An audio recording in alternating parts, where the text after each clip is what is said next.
Hello, and welcome back to the Fading Atlas, where we listen, we relax, and we drift into sleep carried by the quiet stories of the ancient and the unknown.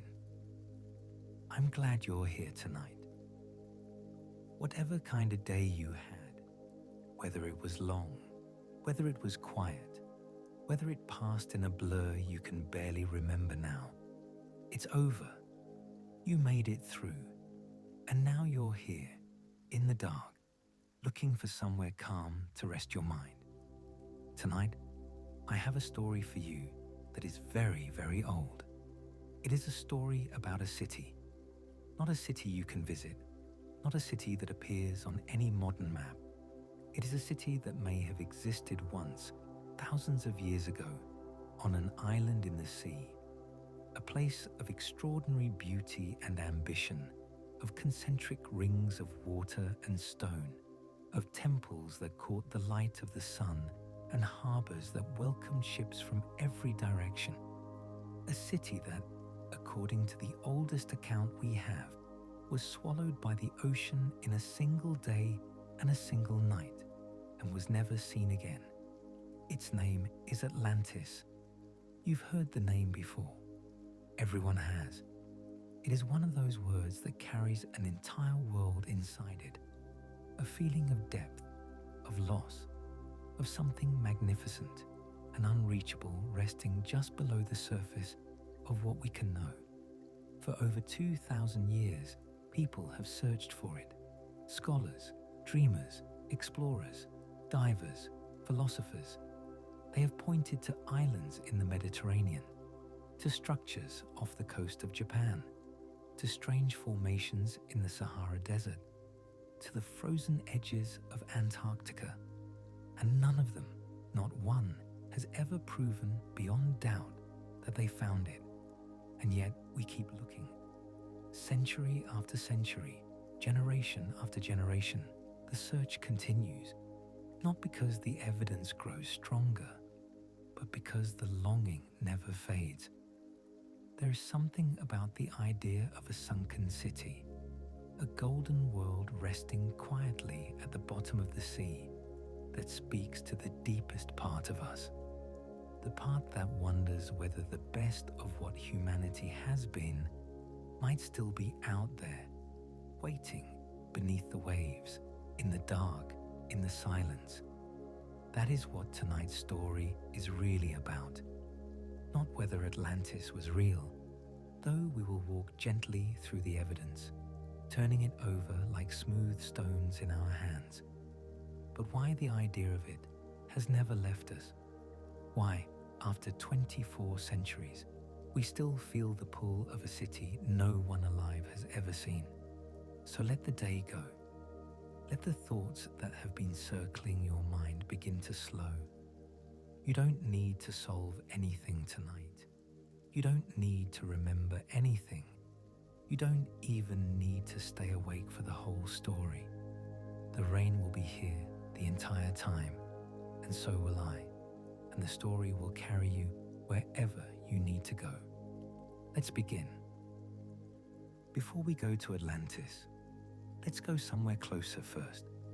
Somewhere your body can rest while your mind prepares to travel. Take a slow breath in. Not a big breath, just a natural one. Let the air fill your chest gently, the way water fills a shallow bowl. Hold it there for a moment. Not tightly, just let it rest inside you.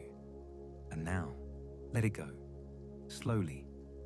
Feel your shoulders drop a fraction of an inch. Feel your jaw unclench. You probably didn't know it was clenched. That's fine. Let it soften. Take another breath. Slow and easy. And as you breathe out this time, let your hands go heavy. Let them rest wherever they are, on the blanket, on your chest, at your sides. And just let them be heavy and warm and still. One more breath now, a long one. In through the nose, slowly. Feeling the cool air at the back of your throat, feeling your ribcage expand gently. Hold it for a count of 3, and then release it through your mouth, slowly. like a tide going out over smooth sand. Feel your whole body soften. Feel the mattress beneath you receiving your weight, holding you, asking nothing of you. Good. Just breathe and listen and let the rest happen on its own. Now I want you to imagine something. You are standing on a stone terrace at the edge of the ancient world. It is wide and smooth and warm beneath your bare feet because the sun has been on it all day, and now the sun is setting. The stone is the color of honey, pale gold with thin veins of amber running through it. Beneath your toes, you can feel the faintest grit of sand that the wind has carried here from somewhere far away. In front of you, there is the sea. It stretches out to the horizon in every direction. Calm, enormous, the color of deep blue silk where the last light touches it, and darker where the shadows have already arrived. There is no wind. The surface of the water is so still that it reflects the sky almost perfectly, and the sky is moving through that slow, beautiful passage from gold to violet to the deepest blue you have ever seen. A few stars are beginning to appear. Not many, just the first ones, the brave ones, the ones that are always eager to arrive before the others. The air is warm. You can smell the sea, salt and minerals and something faintly green. And beneath that, the faintest trace of time from the hillside behind you, where the herbs have been baking in the sun all day. Behind you, a small stone building holds a low bed with linen sheets and an oil lamp that has just been lit, its warm golden light spilling softly through the open doorway. You are safe here. No one will bother you here. No one knows you are here. There is only the terrace and the sea and the sound of the rain that has just begun. Soft, warm, steady, falling on the stone around you like a whispered conversation in a language you almost understand. You can sit down on the low stone bench at the edge of the terrace, still warm from the sun. You can lean back and feel the stored heat pressing gently into your shoulders. You can close your eyes. The rain will keep falling. The sea will keep breathing. A long, slow inhale that draws the water back from the shore, and a long, slow exhale that sends it forward again, each wave a little softer than the last. Let your body be heavy now. Let the stone hold you. Let the rain be the only sound for a moment. And when you're ready, there's no rush. There's never any rush here. We'll begin.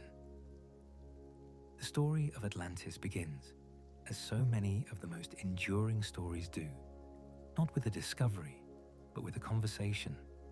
It is the year 360 before the Common Era, more or less. The place is Athens. The city is noisy and bright and full of dust and argument. The Agora, the great marketplace and civic center at the heart of the city, is crowded with merchants selling olives and pottery and cloth, with politicians arguing about taxes and alliances, with philosophers gathering their students under the shade of colonnades to talk about truth and beauty and the nature of the good life. Dogs sleep in the shade. Children chase each other between the market stalls. The sun is hot and white, and the shadows are sharp-edged on the stone. And somewhere in this city, perhaps in his academy, the school he founded on the outskirts of Athens, in a grove of olive and plane trees sacred to the goddess Athena, a man named Plato is writing. Plato is not young anymore.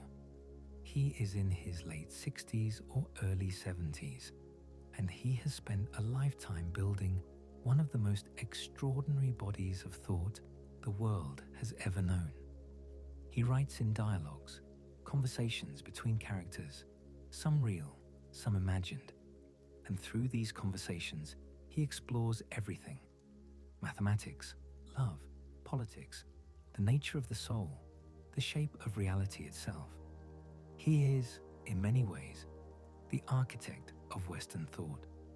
The questions he asked are still the questions we ask. The problems he identified are still the problems we face. He is one of those rare figures who seems to belong not to a particular time, but to all of time.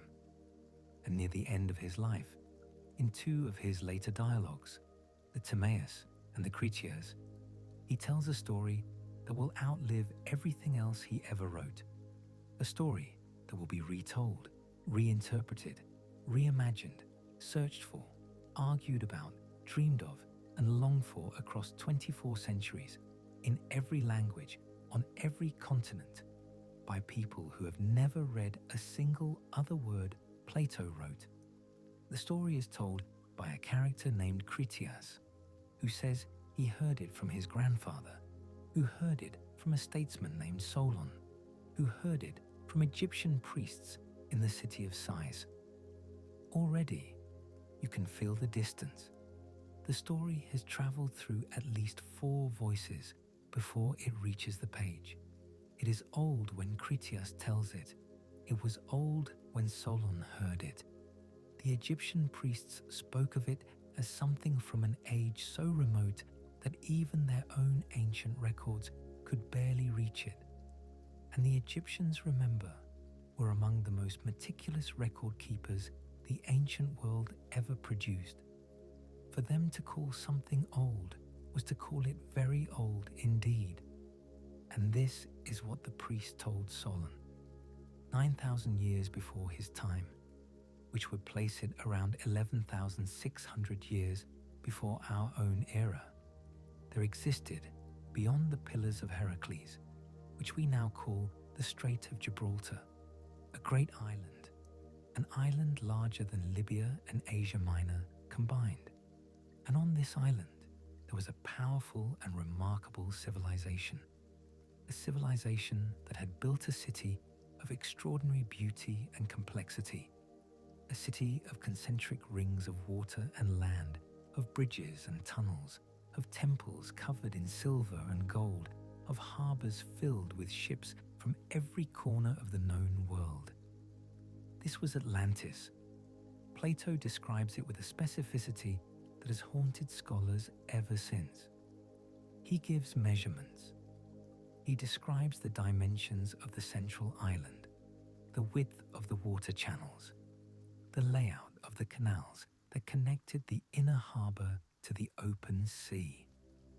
He describes the temple of Poseidon at the city's heart, a temple sheathed in silver with pinnacles of gold, and inside it, a golden statue of the god so tall that his head nearly touched the ceiling, standing in a chariot drawn by 6 winged horses. He describes hot and cold springs.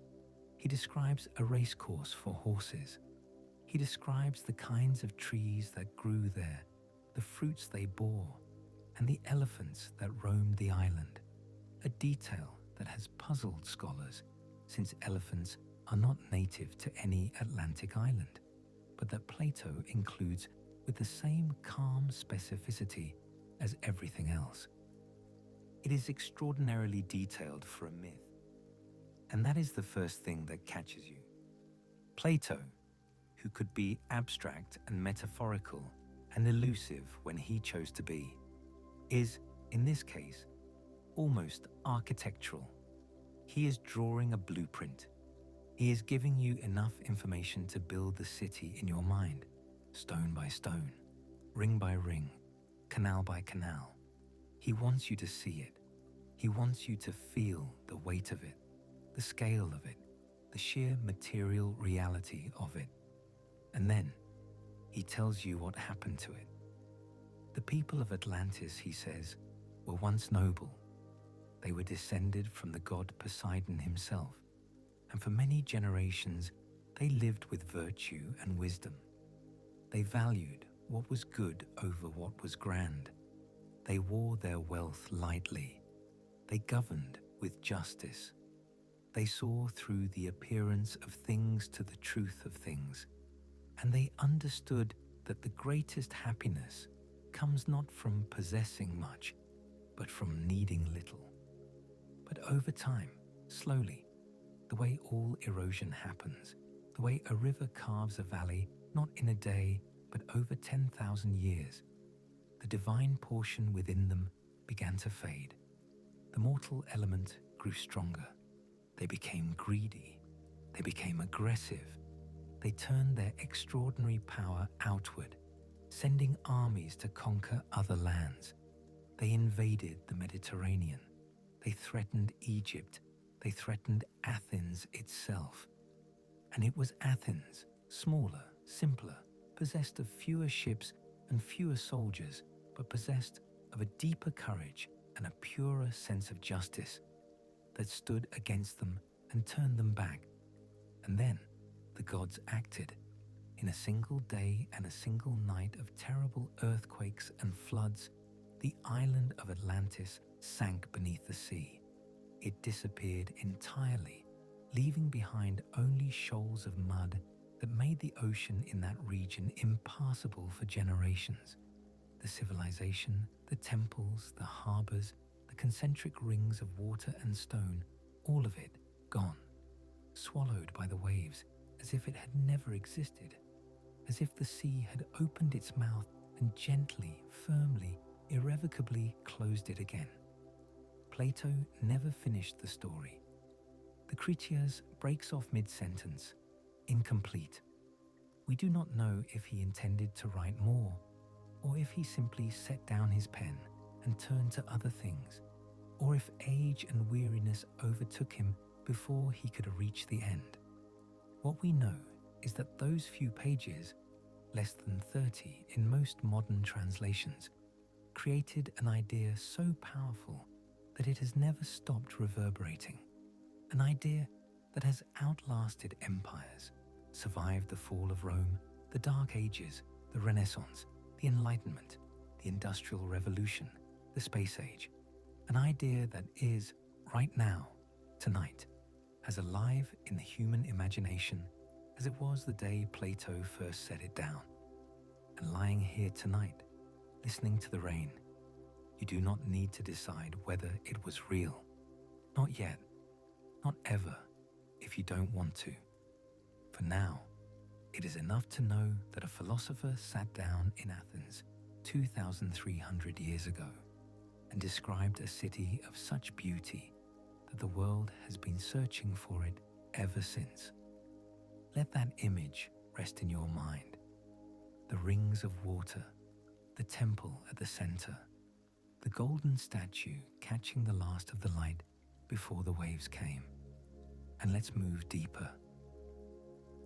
Let us go there now, not to argue about whether it was real, not yet, but to see it, to walk through it in the mind, slowly, the way you would walk through a painting in a museum, stopping at every detail, letting each color and shape and texture settle into you before moving on to the next.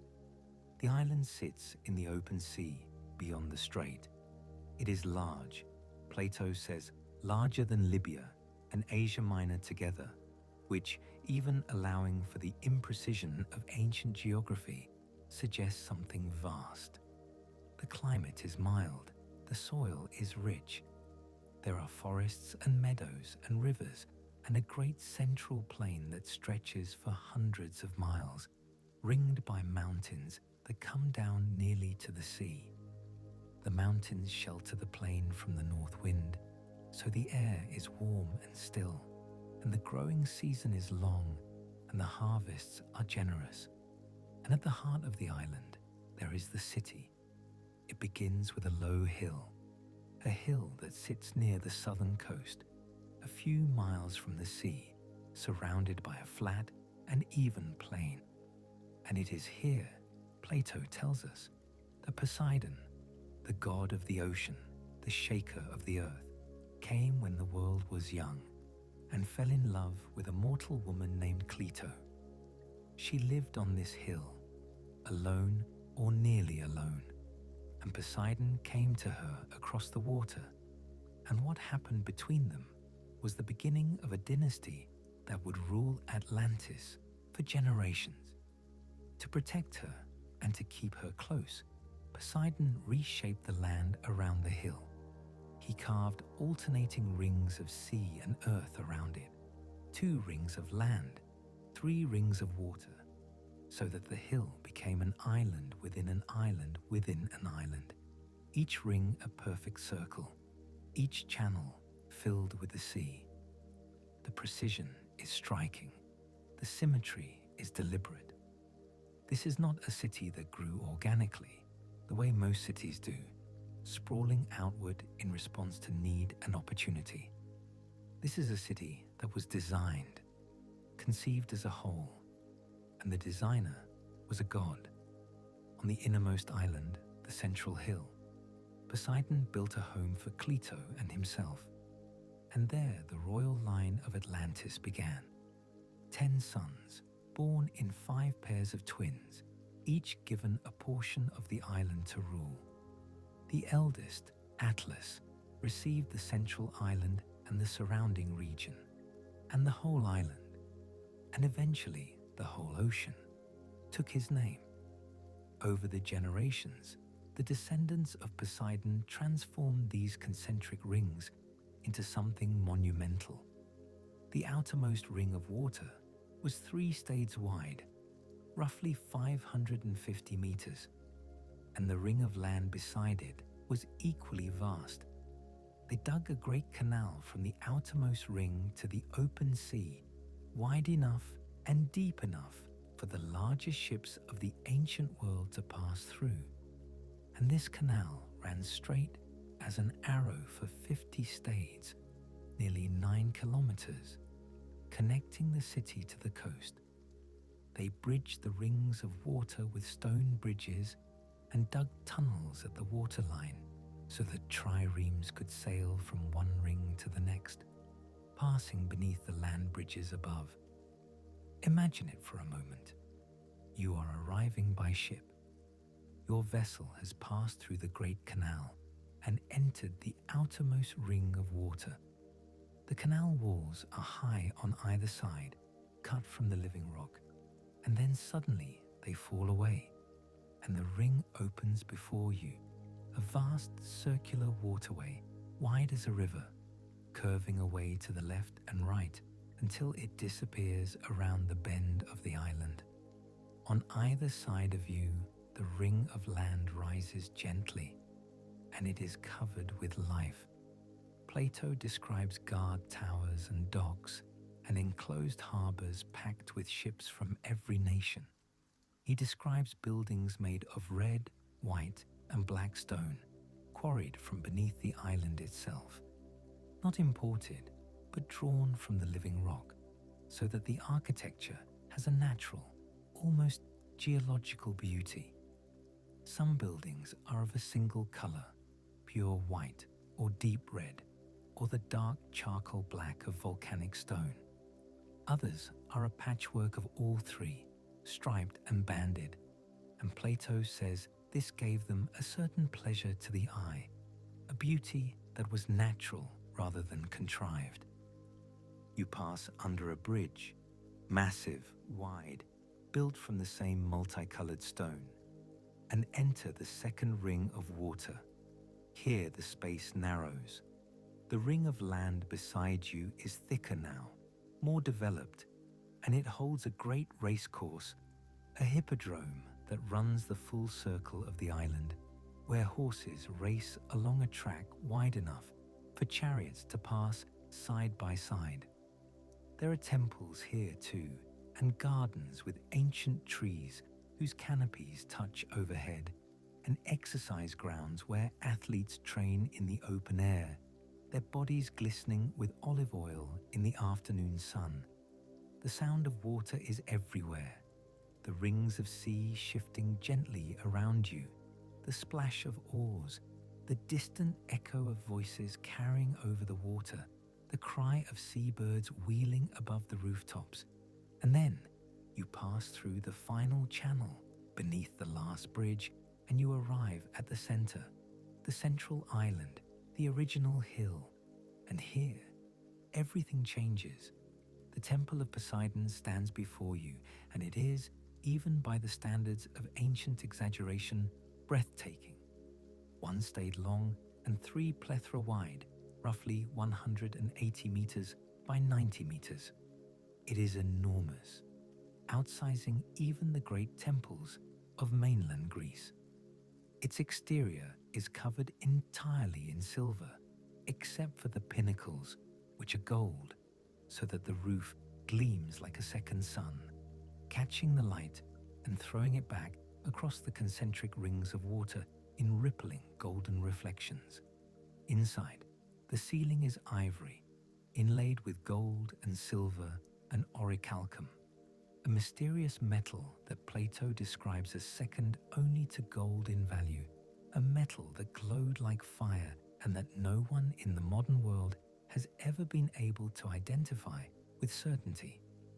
Some scholars believe it was a copper alloy, perhaps a form of brass or bronze with a particularly warm luster. Some believe it was amber. Some believe Plato invented it entirely to make Atlantis feel like a place that belonged to a different order of reality, a place that had materials the rest of the world did not, substances that existed only there. Inside the temple, the golden statue of Poseidon rises to the ceiling. He stands in a chariot holding the reins of 6 winged horses, their golden bodies captured mid-stride, their wings spread wide. Around the base of the statue are 100 nereids, sea nymphs, riding dolphins, each one individually crafted, each one a work of art in its own right. The scale is deliberate. This is not merely a place of worship. This is a place that was built to make you feel small and grateful and awestruck, the way a cathedral makes you feel, or a clear night sky, or the first sight of the ocean from the crest of a hill. Around the temple, there are gardens, sacred groves where the first kings of Atlantis are buried, their tombs shaded by trees that have been growing for centuries. Hot springs and cold springs. Plato mentions both, with the specificity of someone describing a place he has visited.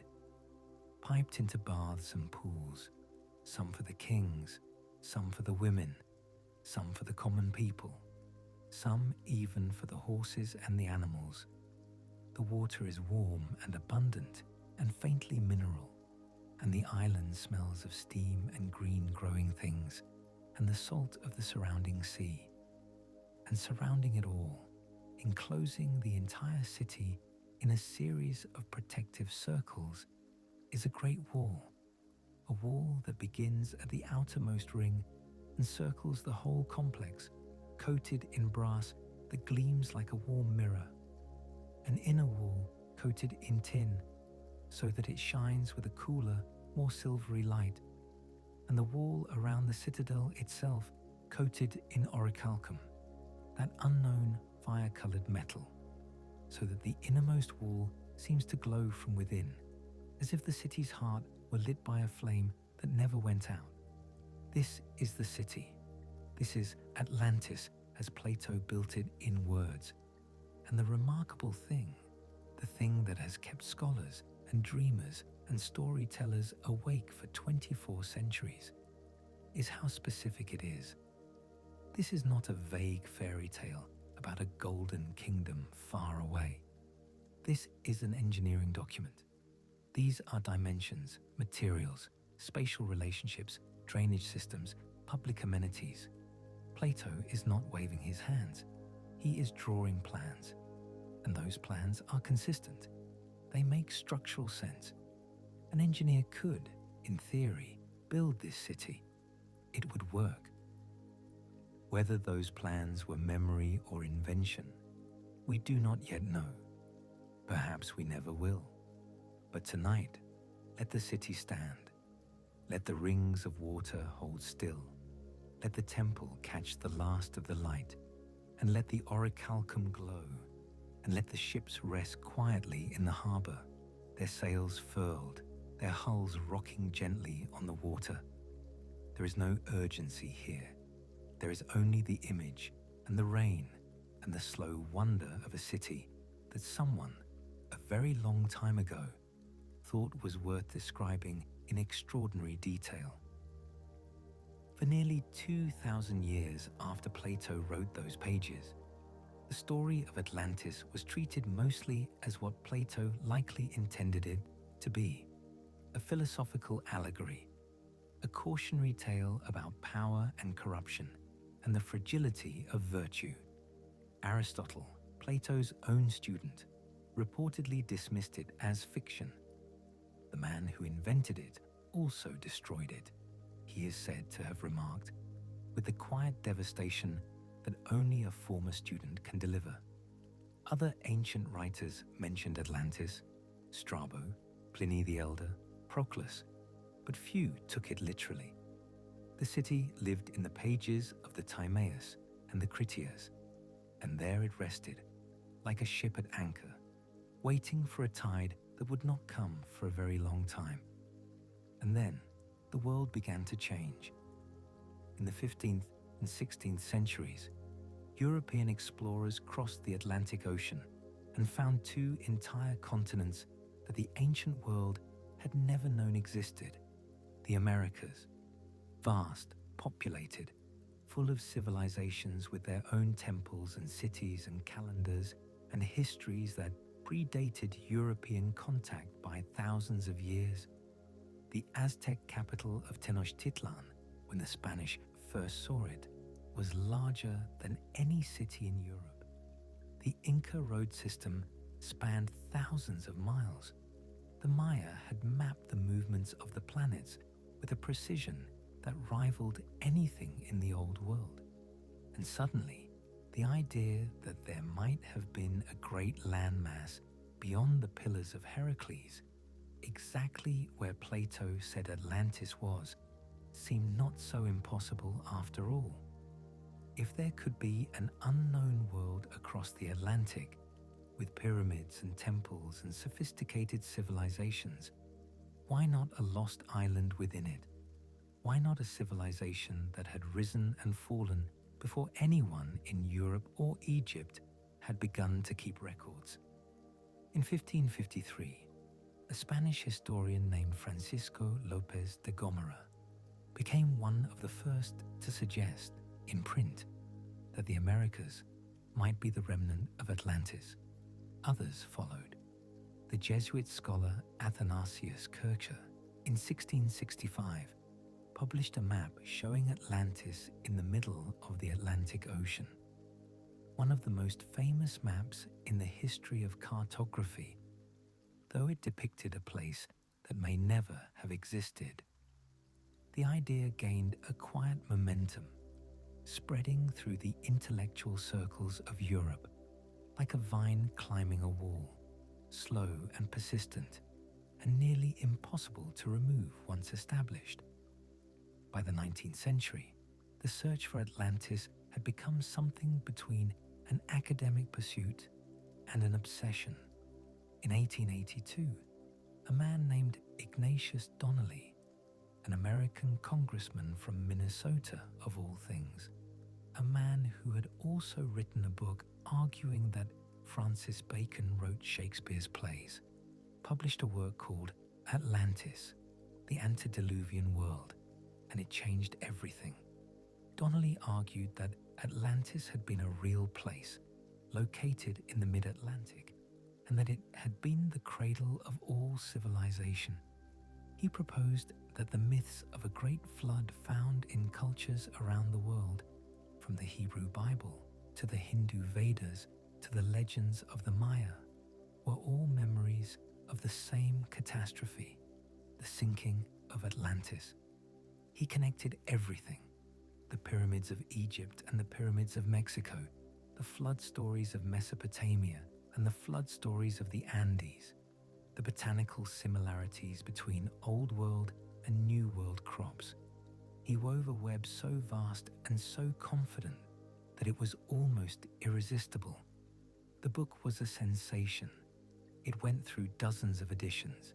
It was translated into languages Donnelly had never heard of. William Gladstone, the Prime Minister of Britain, read it and was sufficiently moved to request that the Royal Navy send an expedition to search for the sunken continent. And though modern scholars have dismantled most of Donnelly's arguments, the geology does not support a mid-Atlantic continent. The cultural connections he drew were superficial at best. The botanical evidence has simpler explanations. The book did something that could not be undone. It made the search for Atlantis popular. It made it feel important and even noble. It gave a generation of readers permission to believe that the story was more than a story. And so the candidates began to multiply. Some scholars pointed to Santorini, the Greek island in the Aegean that was devastated by a volcanic eruption around 1500 before the Common Era, an eruption so massive that it may have destroyed the Minoan civilization. We will visit this one later, slowly, because it deserves our full attention.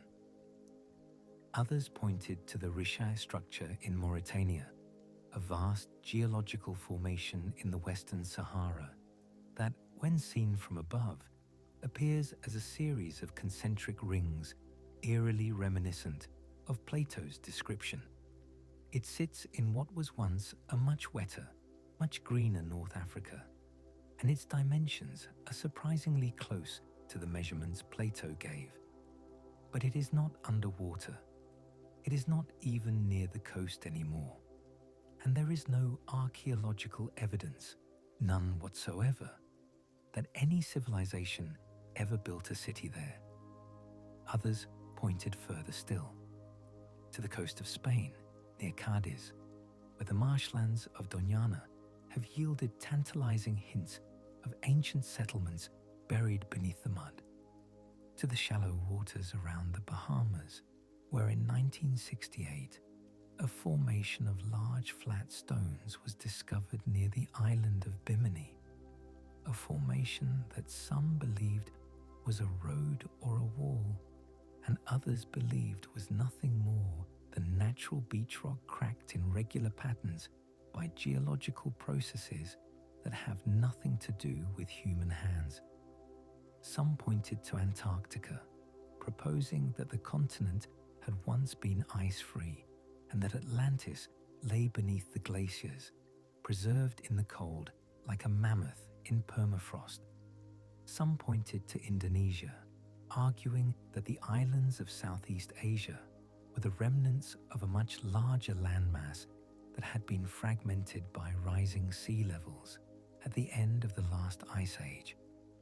Some pointed to the shallow waters of the North Sea, where the submerged land bridge known as Doggerland once connected Britain to continental Europe, a vast, fertile lowland that was swallowed by the sea around 8,000 years ago. Each theory had its evidence, its advocates, its moments of excitement, and its years of quiet defense, and each, in time, encountered the same stubborn wall. No artifact, no inscription, no unmistakable ruin has ever been found that can be conclusively linked to Plato's account. No orichalcum, no concentric rings, no temple of Poseidon, nothing that makes the leap from possible to proven. And so, the search continues. Not because the evidence is strong, but because the longing is strong. Because there is something in us, something old and deep and not entirely rational, that wants the city to be real, that wants the rings of water and stone to be more than metaphor, that wants to believe that somewhere beneath the waves there's a place we have simply not found yet. Lying here tonight, you do not need to choose a side. You do not need to believe or disbelieve. You only need to notice how it feels, the pull of the idea, the way the name alone, Atlantis, creates a kind of gravity in the imagination, a weight, a warmth, a sense that there is something just out of reach, just below the surface, waiting to be found or waiting to be understood. Let that feeling rest in you. It is not urgent. It is one of the oldest feelings in the world. Let us leave the theories for a while and go somewhere more tangible. Somewhere we can touch the stones and feel the salt water on our skin.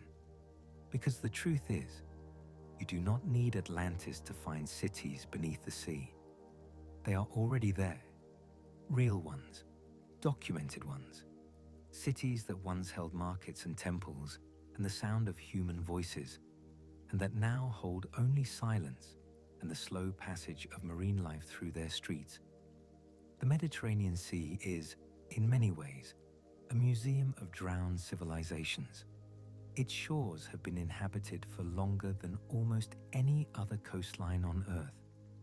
The Egyptians, the Phoenicians, the Greeks, the Romans, the Carthaginians, all of them built their greatest cities near the water, or on the water, or as close to the water as they could possibly manage. And the water, over the centuries and millennia, has claimed many of those cities back. Consider Pavlopetri.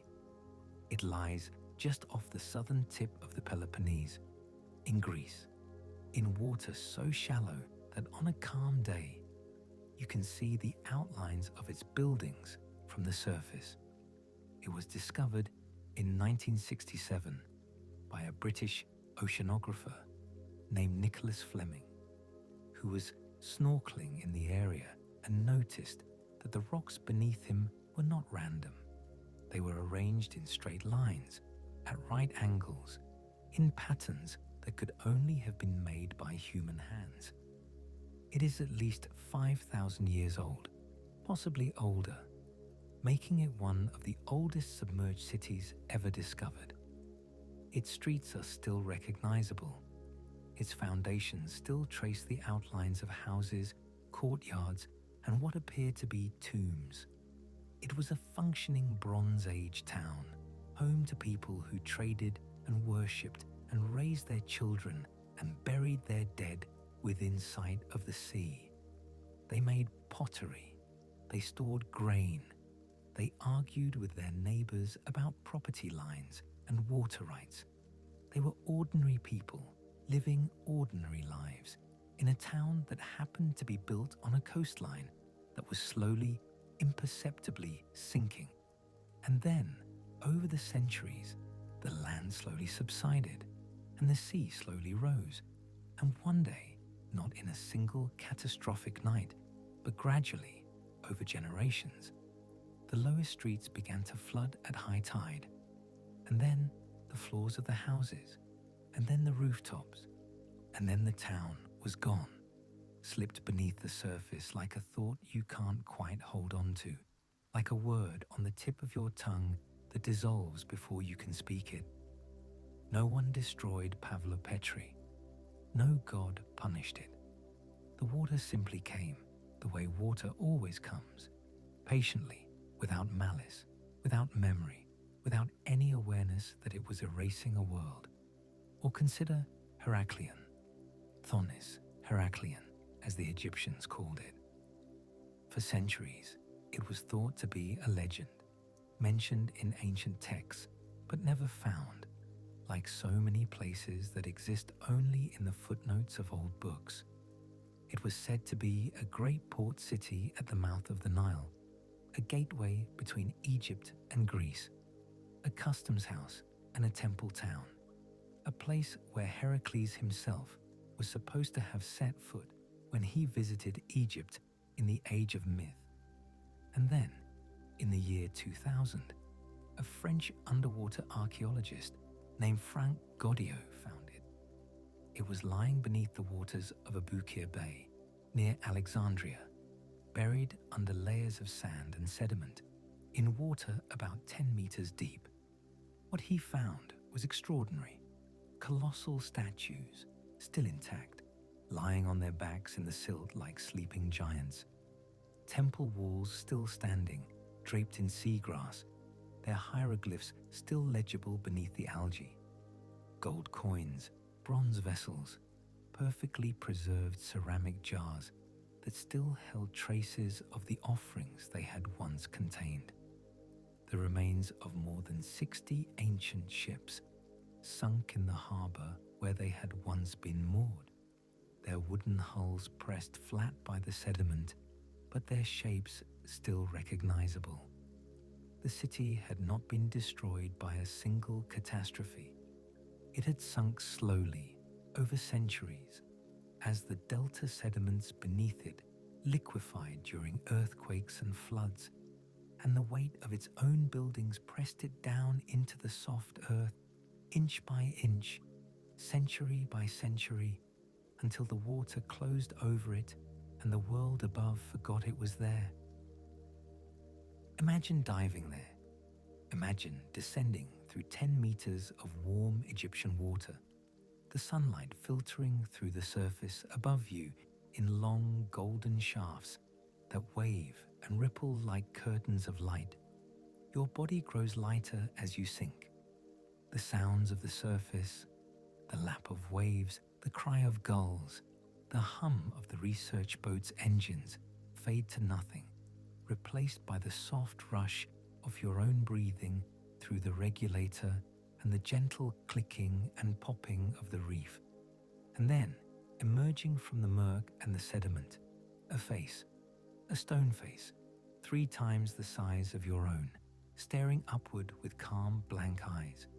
A pharaoh, or a god, or something in between, a figure carved from dark granite, its features worn smooth by centuries of sand and current, but still recognizably human, still carrying the expression of serene authority that the sculptor intended 3,000 years ago.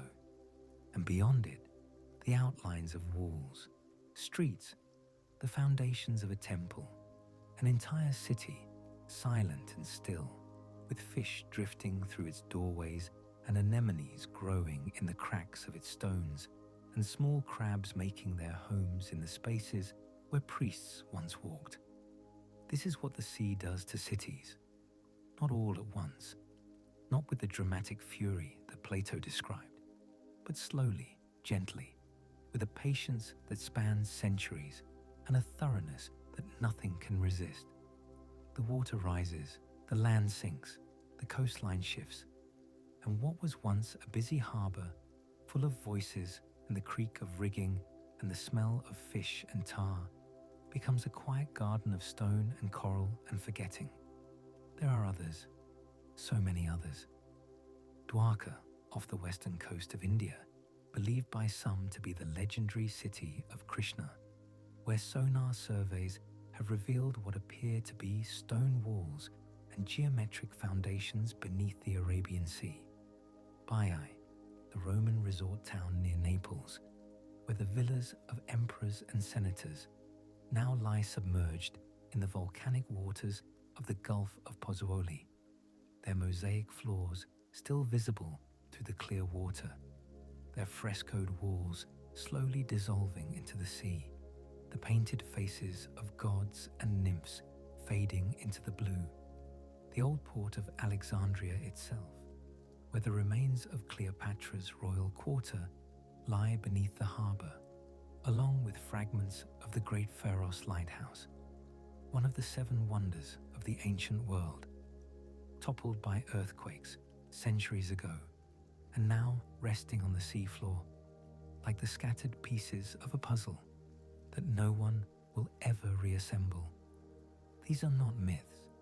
These are documented, photographed, mapped, and studied archaeological sites. And their existence tells us something important about Atlantis. Not that it was real necessarily, but that the idea of a city beneath the sea is not fantasy. It is a phenomenon. The ancient world was full of coastal cities, and the sea has been rising in fits and starts for 12,000 years, ever since the last ice age ended and the glaciers began to melt. Entire coastlines have been reshaped, entire harbors have been erased. If there was a city, any city, real or remembered or half imagined, that sank beneath the waves in deep antiquity, it would not be a miracle. It would be geology. It would be the most ordinary thing in the world. And so, when you hear the story of Atlantis tonight, let it rest alongside these real places. Let it share the water with Pavlopetri and Herakleon and Dwarka and Baiae and all the unnamed, undiscovered settlements that lie beneath the waves in waters no one has yet surveyed. Let it be possible without being certain. That is where the most interesting mysteries live, not in proof and not in dismissal, but in the warm, dark, quiet space between what we know and what we wonder. The rain is still falling, the sea is still calm, and there is more to see. Let's continue. Of all the theories about Atlantis, and there are so many stacked upon each other like the sediment layers of the sea floor itself, one stands apart, not because it is proven, it is not proven, but because it is beautiful, and because the evidence, while circumstantial, is layered and deep and internally consistent, and because it carries within it a genuine tragedy, the kind of tragedy that could, over 1,000 years of retelling, become a legend, and legends, over another 1,000 years, can become myths, and myths can become Atlantis. It is the theory that the memory of Atlantis is actually the memory of the Minoans, and of the catastrophe that destroyed them. The Minoans were a civilization that flourished on the island of Crete, in the Aegean Sea, from roughly 2700 to around 1450 before the Common Era. For over 1,000 years, they were the dominant culture in the Eastern Mediterranean, and they were, by the standards of their age, extraordinary. They built palaces of such complexity and beauty that later Greeks, who never saw the palaces in their prime, only their ruins, would remember them in myth. The great labyrinth of Knossos, home of the Minotaur, was almost certainly inspired by the winding corridors and hundreds of rooms of the actual Minoan palace at Knossos. When Arthur Evans excavated the site in the early 1900s, he found a building of staggering sophistication, multiple stories, grand staircases, light wells that channeled the Cretan sunlight deep into interior rooms, a drainage system more advanced than anything Europe would see again until Roman times, storage magazines filled with enormous clay jars called pithoi, some of them taller than a man, filled with olive oil, wine, grain, and honey. They were seafarers. Their ships crossed the entire eastern Mediterranean, trading with Egypt, with the Levant, with the Greek mainland, with the islands of the Cyclades. They were middlemen and navigators, and possibly the greatest maritime power of the Bronze Age. They produced art of astonishing grace and vitality, frescoes showing young men and women leaping over the backs of charging bulls in what appears to have been a ritual sport of extraordinary danger and beauty. Dolphins swimming through blue water, their bodies curved with a naturalism that would not be matched in European art for another 2,000 years. Fields of lilies and crocuses in full bloom, painted with a delicacy that makes you want to reach into the image and touch them. Their pottery was intricate and elegant, octopuses with curling tentacles, nautilus shells rendered with mathematical precision. And they had writing, a script known as Linear A, inscribed on clay tablets and sealed with carved stone stamps. We have these tablets. We can hold them in our hands. We can trace the individual characters with our fingers, but we cannot read them. Despite decades of effort by some of the finest linguists in the world, Linear A has never been deciphered. The Minoan language is a silence that has lasted 3,500 years. We know what their palaces looked like. We know what their art depicted. We know what they ate, what they traded, how they buried their dead. But we do not know what they called themselves. We do not know the name of a single Minoan king. We do not know what they prayed for, or what they feared, or what stories they told their children before sleep. Now, roughly 70 miles north of Crete, there was another island, a volcanic island, roughly circular, with a thriving Minoan settlement on its southern coast, a town of multi-story buildings, paved streets, indoor plumbing, and walls covered in frescoes as vibrant as anything at Knossos. This island was called Thera. Today, after the catastrophe that reshaped it, we call it Santorini. And sometime around 1500 before the Common Era, give or take a few decades, Thera erupted. It was one of the largest volcanic events in recorded human history. The eruption is estimated to have been 4 to 5 times more powerful than Krakatoa. The central part of the island simply ceased to exist. It collapsed into the magma chamber below, creating a caldera, a vast, roughly circular depression that immediately filled with the sea. Where there had been a mountain, there was now a bay. Where there had been farms and pastures and olive groves, there was now water. The explosion sent a column of ash and pumice 36 kilometers into the atmosphere, high enough to enter the stratosphere, high enough to affect weather patterns across the northern hemisphere. It buried the Minoan settlement on Thera, a town now called Akrotiri, under meters of volcanic debris, preserving it almost perfectly, like a Bronze Age Pompeii, its frescoes still bright, its storage jars still upright, its streets still leading to doors that no one has opened for 3,500 years. And then came the waves. The collapse of the caldera generated tsunamis that radiated outward in every direction. The northern coast of Crete, just 70 miles to the south, would have been struck by waves that some estimates place at 15 meters or more, a wall of water taller than a 4-story building, arriving with almost no warning, carrying with it the debris of everything it had already destroyed. The harbors, the ships, the coastal settlements, all of it would have been devastated. The ashfall would have blanketed the island for weeks, damaging crops, poisoning water sources, darkening the sky until day was indistinguishable from night. The Minoan civilization did not disappear overnight. That is a simplification, and the truth is more poignant than any sudden catastrophe. The archaeological record shows a gradual decline over the decades and centuries following the eruption, a slow dimming, like a lamp running out of oil. There are other factors: Mycenaean invasion, internal upheaval, climate disruption.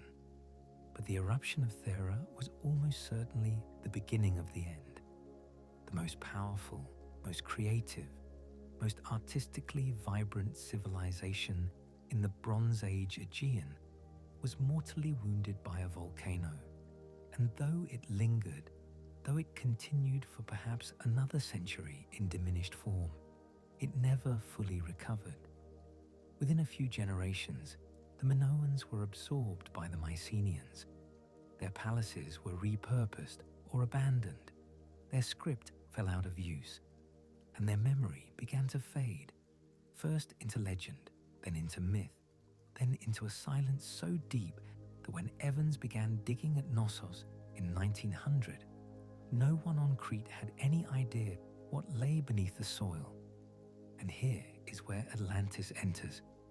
Consider the parallels.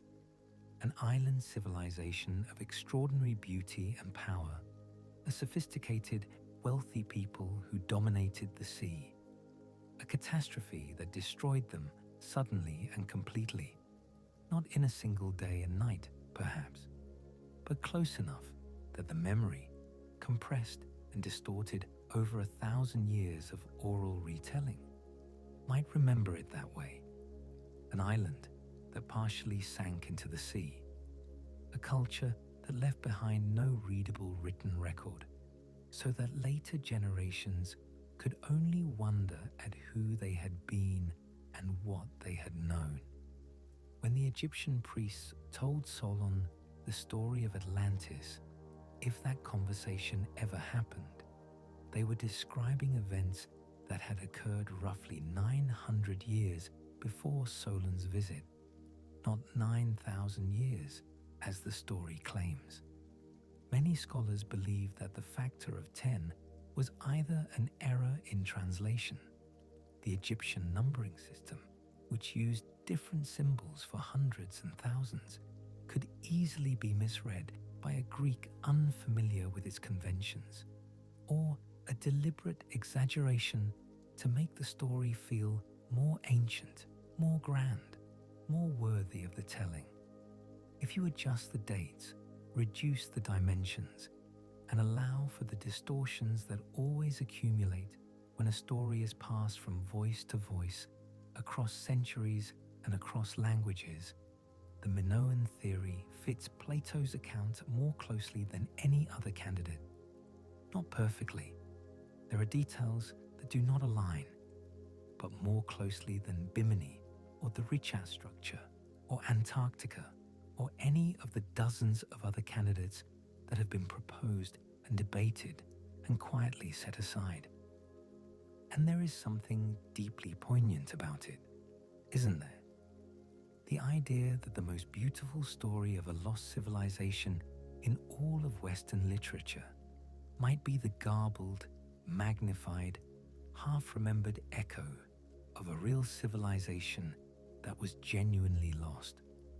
That the Minoans, with their leaping bulls and their dolphins and their unreadable script, might be the people behind the myth.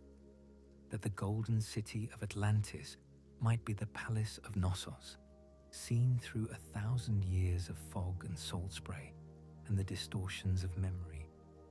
Let that thought rest gently in your mind. The Minoans did not need to be Atlantis to be extraordinary. They were extraordinary on their own terms, as extraordinary in their way as any civilization that has ever existed.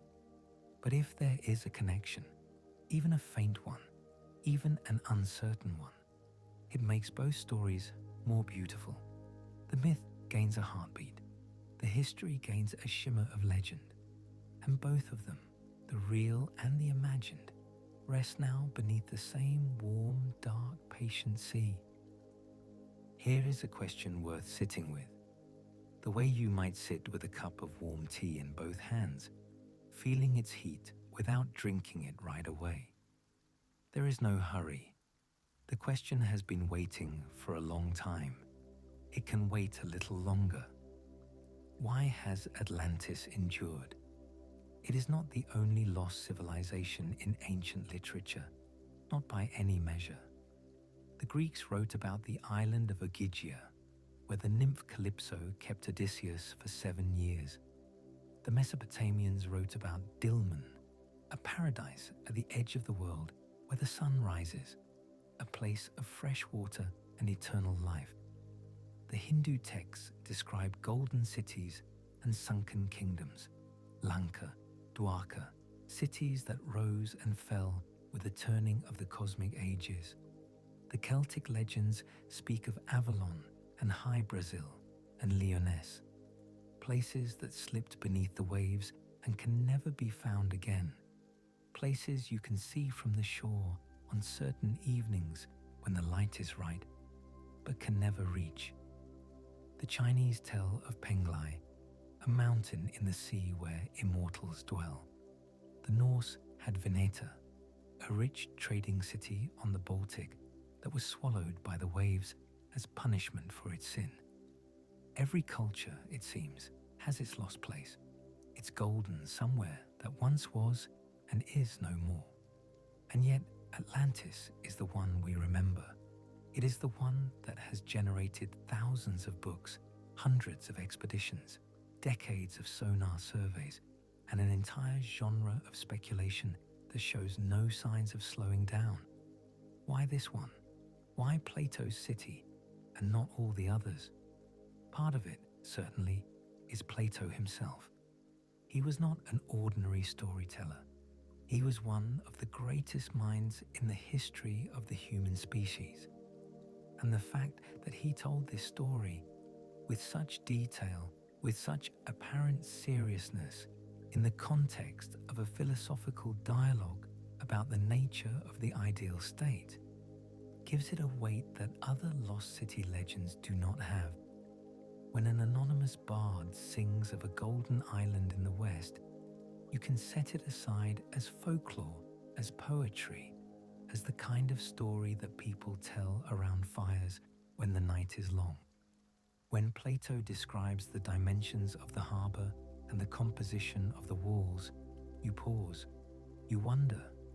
The authority of the source changes the gravity of the story.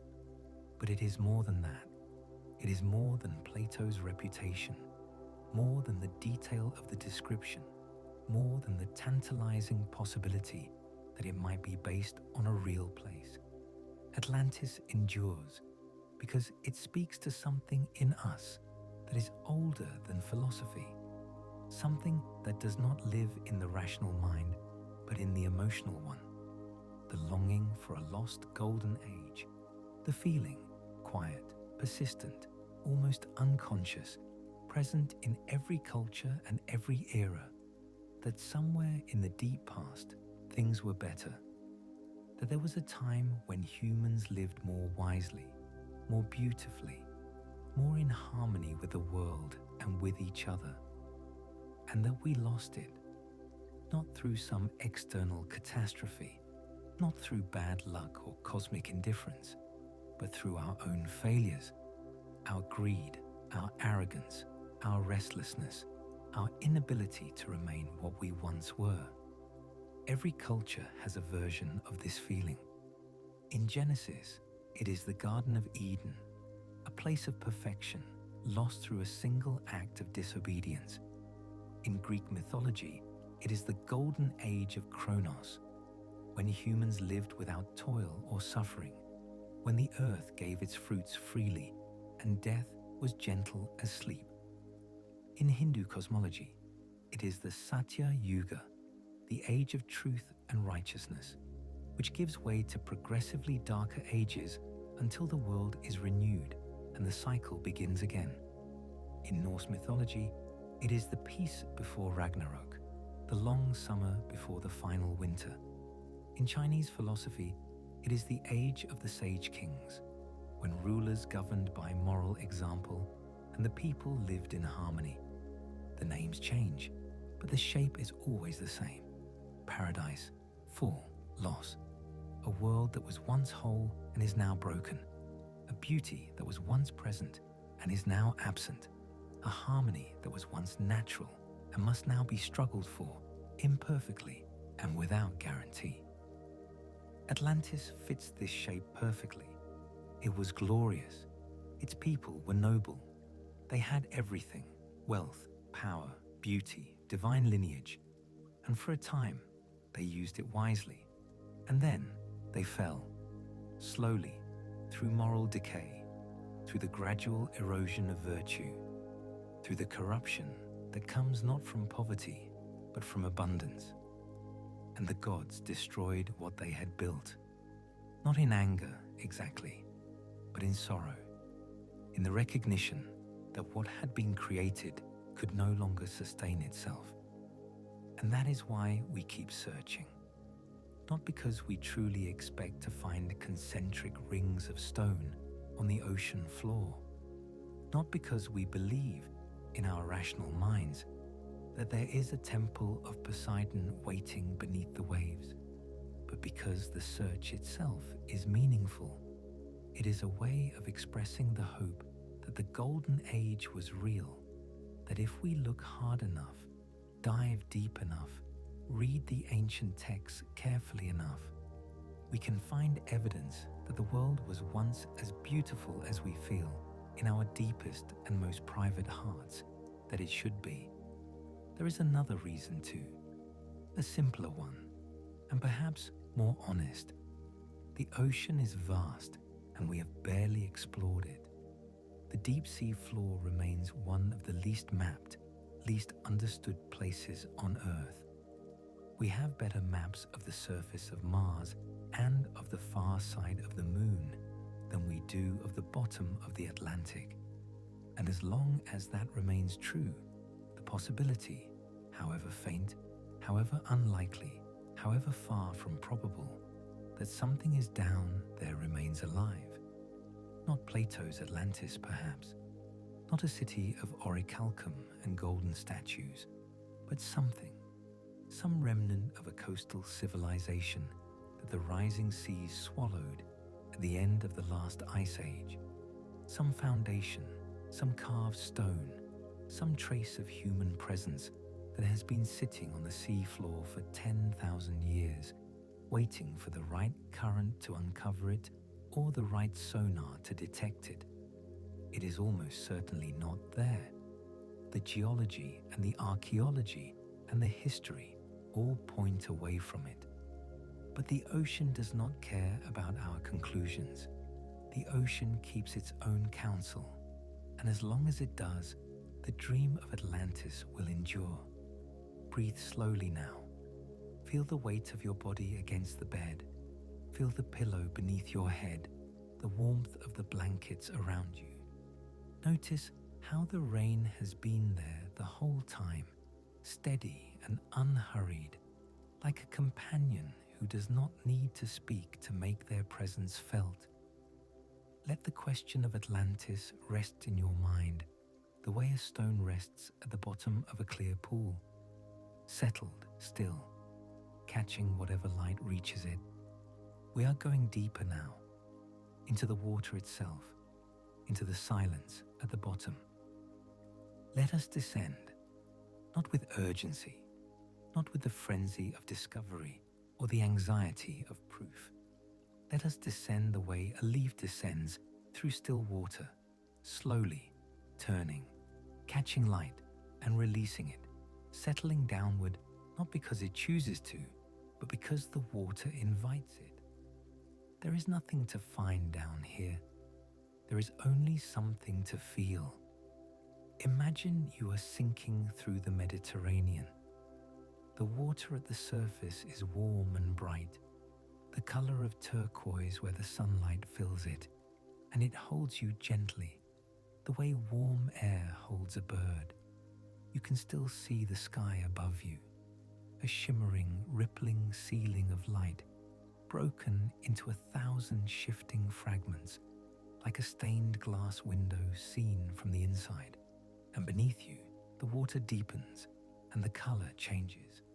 Turquoise gives way to a richer blue, the blue of lapis lazuli, of old ink, and then to indigo, and then to something that is almost violet but not quite, something that has no name in most languages, something that exists only here, only in this transitional space between the world of light and the world of darkness.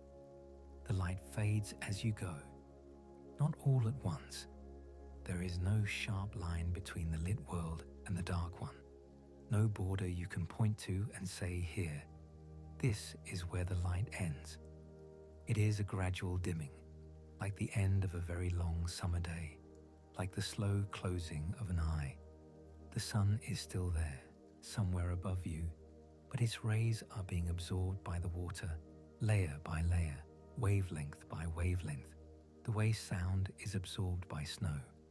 Red disappears first, the warm end of the spectrum, the color of fire and sunset and ripe fruit, simply ceases to exist below about 15 meters. Then orange fades, then yellow. By the time you are 200 meters down, the world is monochrome, a deep, soft, shadowless blue that feels less like a color and more like a state of mind. A blue that does not illuminate, a blue that simply is, and still you descend. The Mediterranean is not, by the standards of the world's oceans, especially deep. Its average depth is around 1,500 meters, deep enough to swallow a small mountain, but shallow compared to the abyssal plains of the Atlantic or the Pacific, where the floor drops to 4, 5, 6,000 meters. Its deepest point, the Calypso Deep, in the Hellenic Trench, south of Greece, reaches just over 5,000 meters. But even at modest depths, the world transforms entirely. The pressure increases, gently at first, then inexorably. 1 atmosphere for every 10 meters of depth, until the weight of the water above you is a physical presence, a constant, enveloping, almost comforting pressure, like being held. The temperature drops. The creatures that live here are different from anything on the surface, translucent, bioluminescent, adapted to a world without sunlight in ways that seem more like poetry than biology. Jellyfish drift like slow lanterns, their bodies pulsing with a cold blue-green light that they generate themselves. Deep-sea fish move with a patience that seems almost philosophical, conserving energy in a world where food is scarce and every calorie is precious and time moves at a different speed. And below all of this, the sea floor. It is not flat. That is the first thing that surprises people who have never thought much about it. The bottom of the Mediterranean is a landscape as varied and dramatic as any continent. There are abyssal plains, vast, flat stretches of sediment that have accumulated over millions of years, layer upon layer, fine as flour, soft as powder, made of the shells of microscopic organisms that lived and died in the sunlit water above and drifted down one by one over eons to form a carpet of unimaginable softness and depth. There are seamounts, underwater mountains that rise thousands of meters from the floor without ever breaking the surface. Mountains that no human eye has ever seen in their entirety. Mountains that exist in permanent darkness and permanent silence. There are ridges and trenches and volcanic vents where superheated water billows up from the Earth's interior, black and mineral-rich, sustaining bizarre ecosystems that have never seen the sun and never will. Tube worms and eyeless shrimp and bacteria that feed on chemicals instead of light, living on a different energy source than almost everything else on Earth. And there are shelves, continental shelves, the shallow, gently sloping extensions of the land that were exposed as dry ground during the last ice age, when sea levels were 120 meters lower than they are today. These shelves are where the drowned cities lie. Pavlopetri, Heraklion, the old ports of Alexandria and Baiae. They are the most likely places where any remnant of a coastal civilization would be found, because they are the places where people once lived and walked and built, and the sea has since reclaimed. Sonar surveys of the seafloor have revealed extraordinary things. Shipwrecks by the thousands, Greek triremes, Roman grain ships, medieval galleys, Ottoman warships, all of them resting on the bottom in various states of preservation, some almost intact, some reduced to a scatter of amphoras and a faint outline in the sediment. Geological formations that look, at first glance, like walls or foundations or roads, but that closer investigation reveals to be natural. Limestone eroded into straight lines by the current, basalt columns formed by volcanic cooling, beach rock cracked into regular patterns by the slow force of tides and temperature changes. The ocean floor is full of things that look like they were made by hands, and almost all of them were made by water and time and pressure and chemistry, working together over timescales that make human history seem like a single afternoon. And this is where the search for Atlantis becomes something more than archaeology. It becomes an exercise in humility, because the ocean does not organize itself for our convenience. It does not label its formations. It does not distinguish between what is natural and what is artificial. It simply accumulates sediment over stone, coral over sediment, centuries over centuries, millennia over millennia, until everything that was once distinct is absorbed into the same vast, quiet, indifferent floor.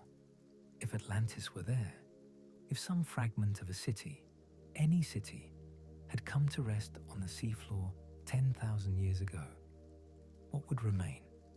After 10 millennia of sedimentation, of tectonic movement, of biological encrustation, of the slow, relentless chemistry of saltwater dissolving stone, the answer, most likely, is very little. A few foundation stones, perhaps, buried under meters of silt.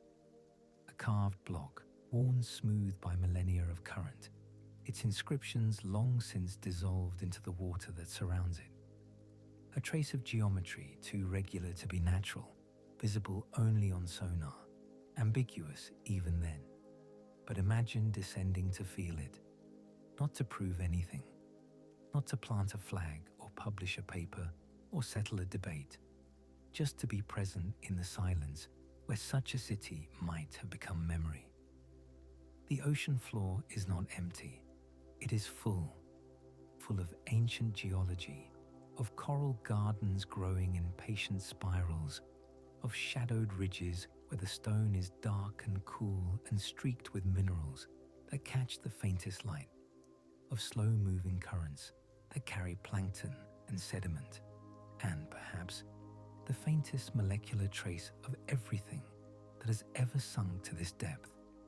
Every ship, every city, every coin and anchor and amphora that has come to rest here has left something of itself in the water, in the sediment, in the chemistry of this place. There is a peace in it, a profound, immovable, absolute peace. The ocean floor does not argue about Atlantis. It does not take sides. It does not publish papers or write rebuttals or hold conferences. It simply holds whatever has come to rest upon it, natural or made, ancient or recent, meaningful or not. And it holds it with the same indifference, the same patience, the same dark, quiet, crushing gentleness. Rest here for a moment, at the bottom, where the water is still and the pressure is immense, and there is no sound except the faintest creaking of the earth itself, shifting in its sleep beneath you. You are safe here. Nothing is required of you. The surface is far above, and the light is far above, and the world of theories and arguments and evidence and counter-evidence is far above. Down here, there is only the floor and the darkness and the slow, ancient, untroubled time of the deep sea. Breathe. Feel the weight of the water above you like a blanket. Let it press you gently into stillness. And when you are ready, we will rise, slowly, the way we came, and continue. Let us surface now. Not all the way, just enough to think, just enough to sit quietly in the shallow water of reflection and look back at everything we've seen tonight. There is a question that has followed us through this entire journey, quietly, like a shadow that stays with you even when you are not looking at it. And it is time to sit with it openly, not to answer it. Perhaps it cannot be answered. Perhaps it was never meant to be answered. but to hold it up to the light and turn it slowly, the way you might turn a piece of sea glass in your fingers, feeling its smoothness, noticing how the light passes through it differently depending on the angle. The question is this: did Plato believe Atlantis was real? And the honest answer, the only honest answer, is that we do not know. We have only the texts, the Timaeus and the Critias, and they are, like so much of Plato's work, layered with meaning and ambiguity, and the kind of deliberate uncertainty that rewards a lifetime of reading. Plato wrote in dialogues, conversations between characters, and he almost never spoke in his own voice. His characters argue, contradict each other, tell stories within stories, and leave the reader to decide what is true and what is illustration, what is history and what is metaphor, what is a window into reality and what is a mirror held up to the reader's own assumptions. It is, frankly, maddening, and it is also, in its way, a mark of deep respect for the reader. Plato did not want to hand you the answers. He wanted you to earn them. He wanted you to think your way to them, slowly, over time, through the effort of your own reflection. In the Timaeus, the character of Critias introduces the story of Atlantis by insisting repeatedly, emphatically, that it is true.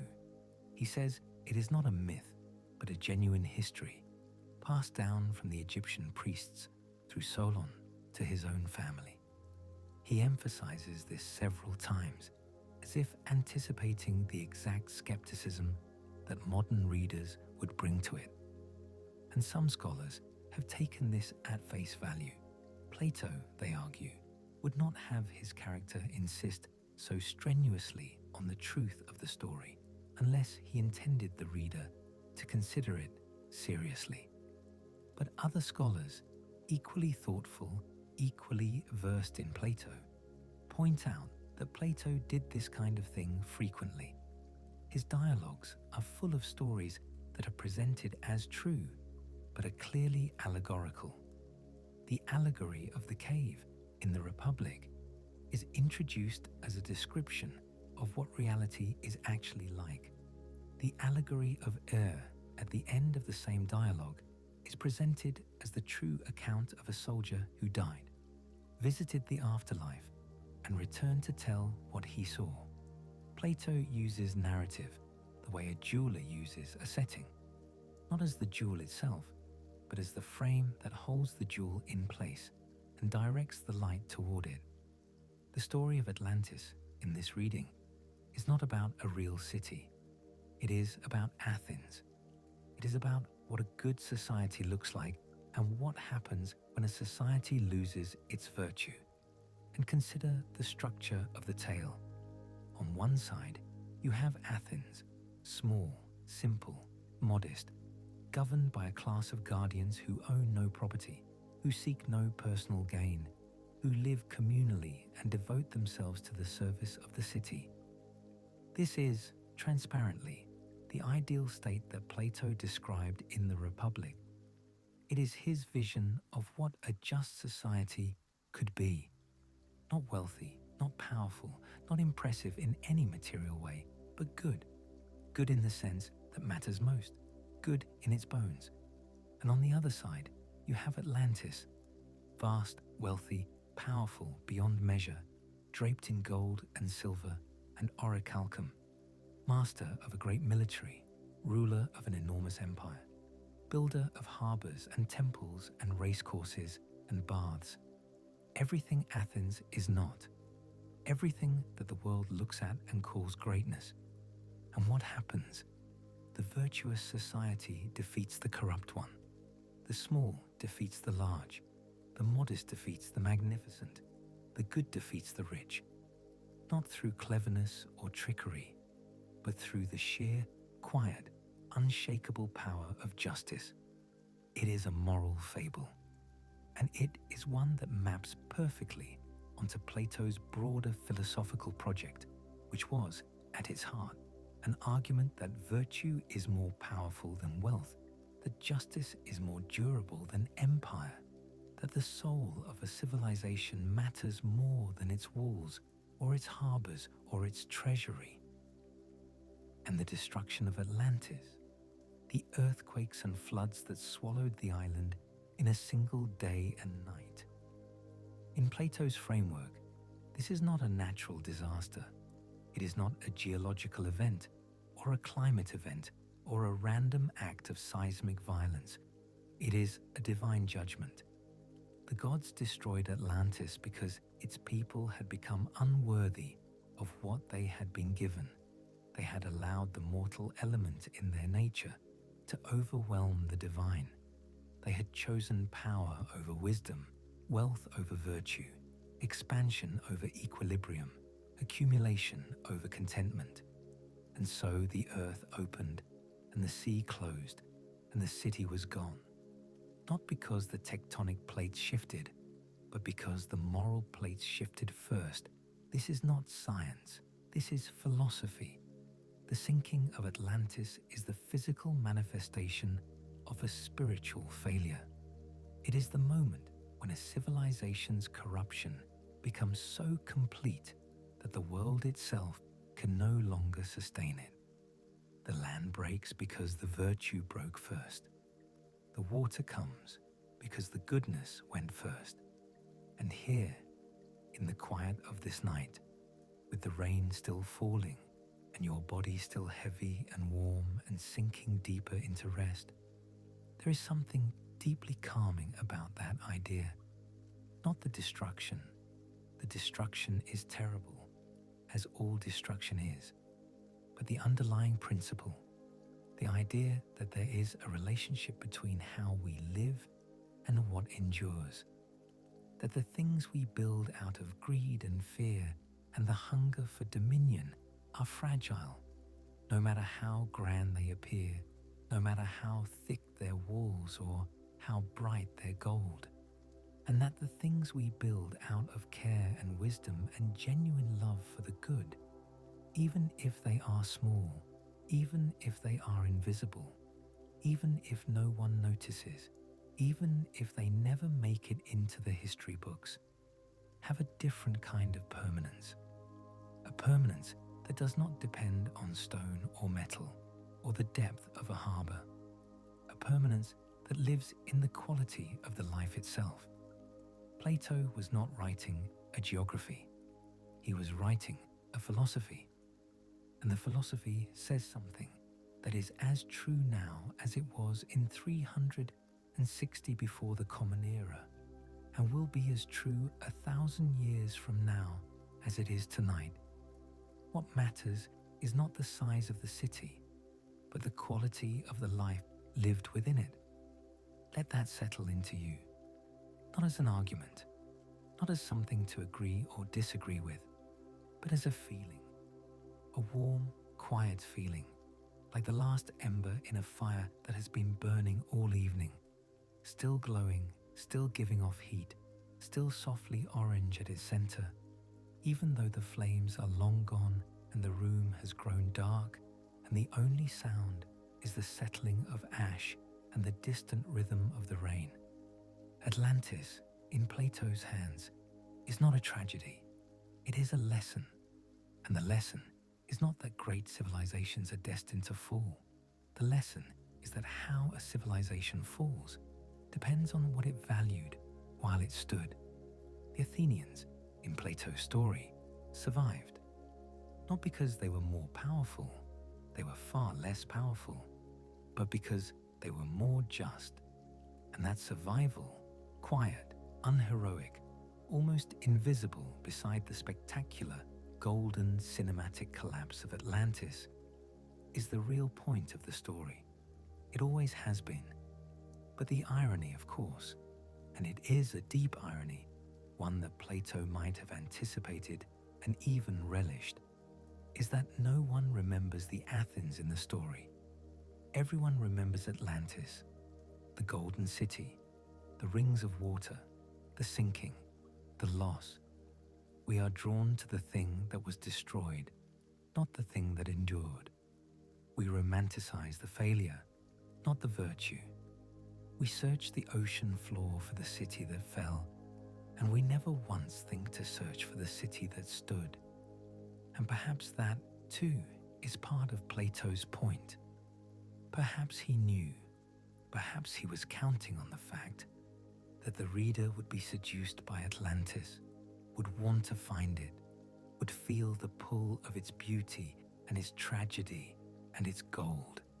And perhaps that seduction is itself the test, the final question that Plato left unanswered, hanging in the air like the last note of a song that never quite resolves. What would you search for? The city that shone with gold and fell, or the city that was simple and plain and good and survived? You do not need to answer. Not tonight. The question is a companion, not a demand. Let it walk beside you as you drift closer to sleep. Let it soften into something that is less like a question and more like a feeling. The feeling of realizing very quietly in the deepest part of yourself that the things you truly value are the things that cannot be taken from you by any wave, any earthquake, any passage of time. The rain is still falling. The sea is still holding everything it has ever received. And you are still here, warm and safe, and growing heavier with every breath.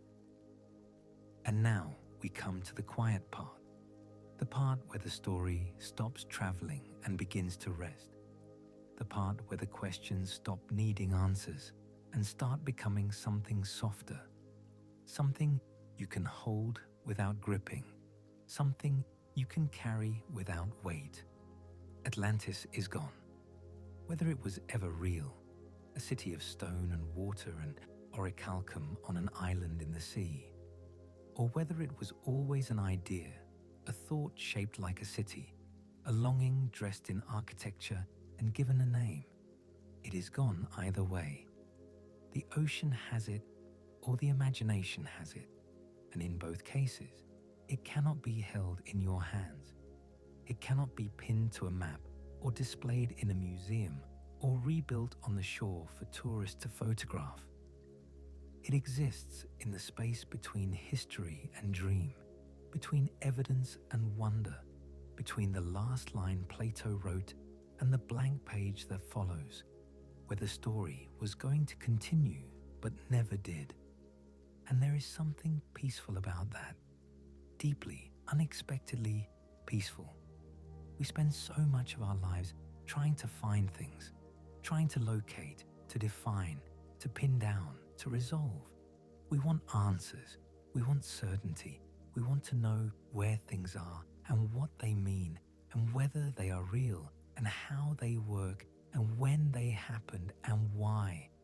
And most of the time, that impulse serves us well. It builds civilizations, cures diseases, maps coastlines, deciphers languages, sends spacecraft to other planets. It is one of the noblest things about being human. This need to understand, this refusal to accept not knowing when knowing is possible. But sometimes, not always, but sometimes, the most beautiful thing we can do is let something remain unknown. Let the question be a question. Let the mystery be a mystery.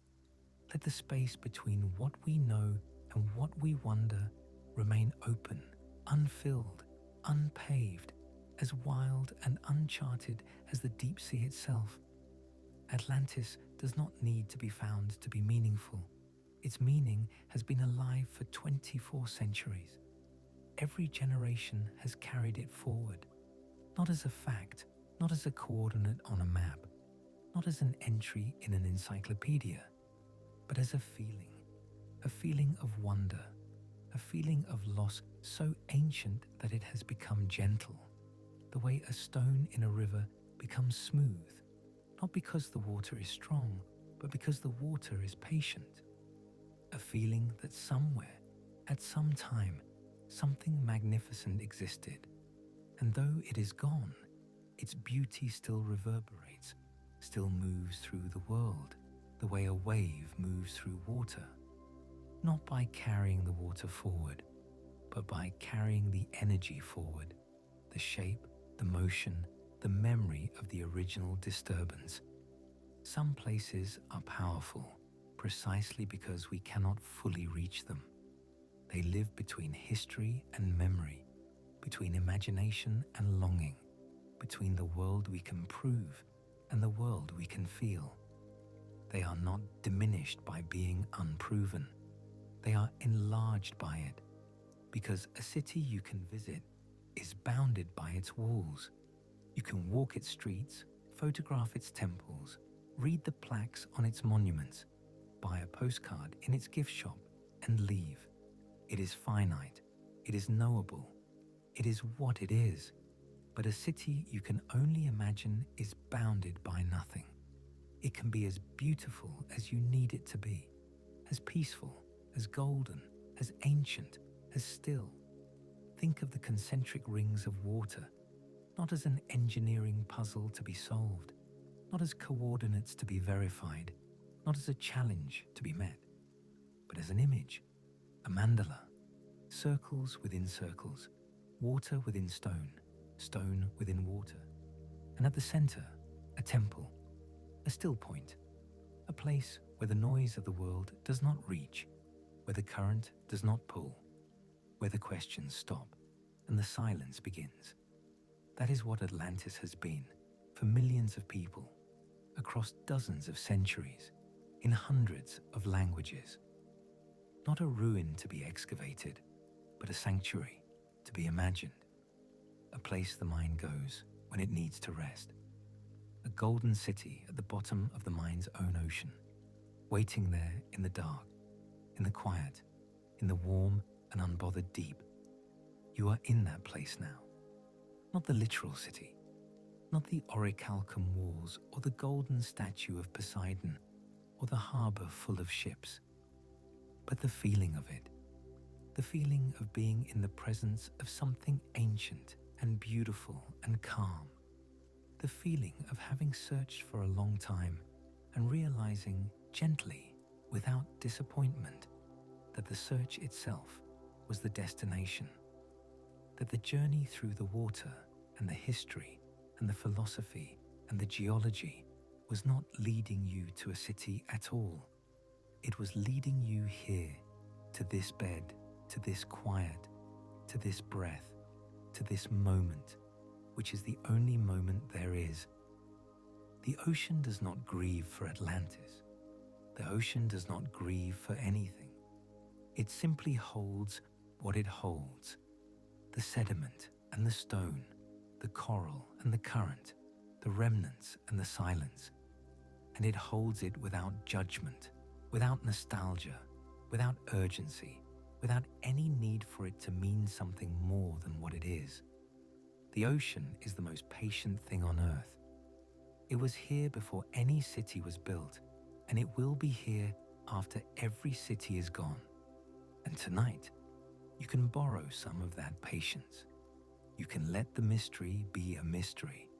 You can let the question be a question. You can let the city rest beneath the waves, not as something lost, but as something that has found its place, as something that is exactly where it belongs. Breathe in, slowly. Feel the air fill your lungs the way the sea fills the harbor.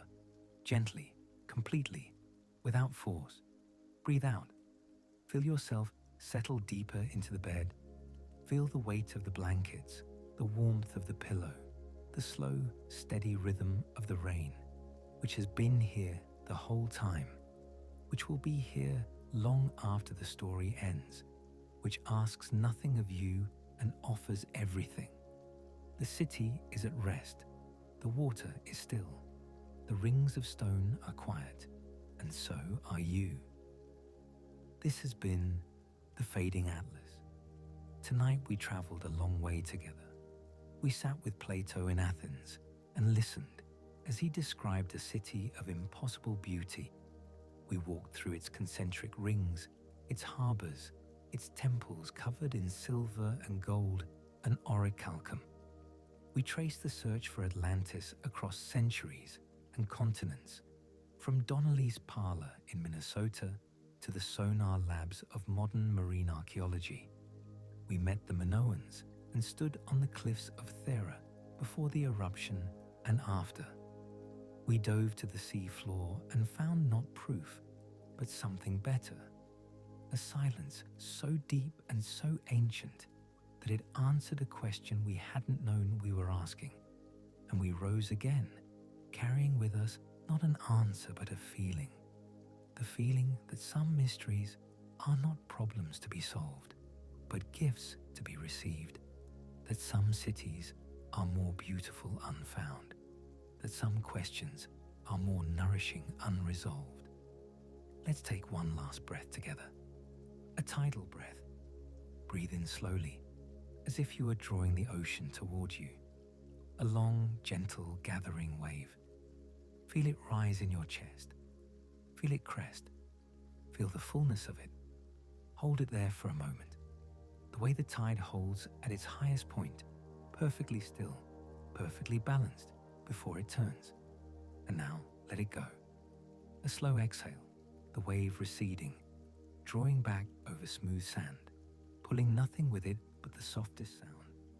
And again, in, the tide returning, quiet, patient, unhurried. The sound of rain meeting a still sea somewhere far away, somewhere you can imagine but do not need to find. And out, everything releasing, the story, the images, the names and dates and theories, the concentric rings, the temple, the orichalcum. Let them drift out with the breath, settling on the water like petals, like leaves, like the last light of a long evening fading softly, softly into blue. You do not need to hold on to anything from tonight. The story will be here if you want it again. The city will be here, beneath the waves, in the pages of a philosopher's unfinished manuscript, in the quiet part of your imagination where the most beautiful things live. It is not going anywhere. It has been waiting for 2,400 years. It can wait one more night. For now, there is only the rain and the dark and the deep, still, endless, gentle sea. Sleep well, and may your dreams carry you somewhere beautiful tonight. Good night.